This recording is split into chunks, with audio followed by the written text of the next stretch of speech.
ನಿಷೇಧಿತ ಗಾಂಜಾ ಸಾಗಾಟದ ಆರೋಪಿಗಳ ಬೆನ್ನಟ್ಟಿದ ಸರ್ಕಾರಿ ಅಧಿಕಾರಿಗಳ ಮೇಲೆಯೇ ಆರೋಪಿಗಳು ವಾಹನ ಚಲಾಯಿಸಿದ ಘಟನೆ ಬಂಟ್ವಾಳದಲ್ಲಿ ನಡೆದಿದೆ.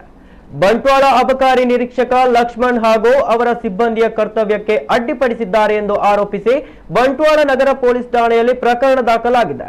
ಮಂಗಳೂರು ಕಡೆಯಿಂದ ಬೊಲೆರೋ ವಾಹನವೊಂದರಲ್ಲಿ ಆರೋಪಿಗಳು ಅಕ್ರಮವಾಗಿ ಮಾದಕ ವಸ್ತು ಗಾಂಜಾವನ್ನ ಸಾಗಾಟ ನಡೆಸುತ್ತಿದ್ದಾರೆ ಮತ್ತು ಬಿಸಿ ರೋಡ್ ಕಡೆಗೆ ಬರ್ತಿದ್ದಾರೆ ಎಂಬ ಮಾಹಿತಿಯನ್ನ ಪಡೆದ ಬಂಟ್ವಾಳ ಅಬಕಾರಿ ಅಧಿಕಾರಿಗಳು ಬಿಸಿ ರೋಡಿನ ತಲಪಾಡಿ ಕೆಎಸ್ಆರ್ಟಿಸಿ ಬಸ್ ಡಿಪೋದ ಹತ್ತಿರ ವಾಹನವನ್ನ ನಿಲ್ಲಿಸುವಂತೆ ಸೂಚಿಸಿದ್ದಾರೆ.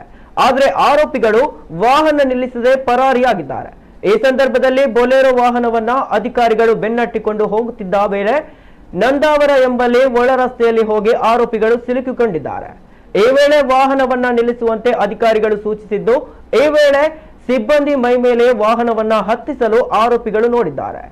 ಬಳಿಕ ವಾಹನವನ್ನ ಚಲಾಯಿಸಿಕೊಂಡು ಸ್ವಲ್ಪ ಮುಂದೆ ಹೋಗಿ ವಾಹನ ಬಿಟ್ಟು ಪರಾರಿಯಾಗಿದ್ದಾರೆ ಎಂದು ತಿಳಿದು ಬಂದಿದೆ.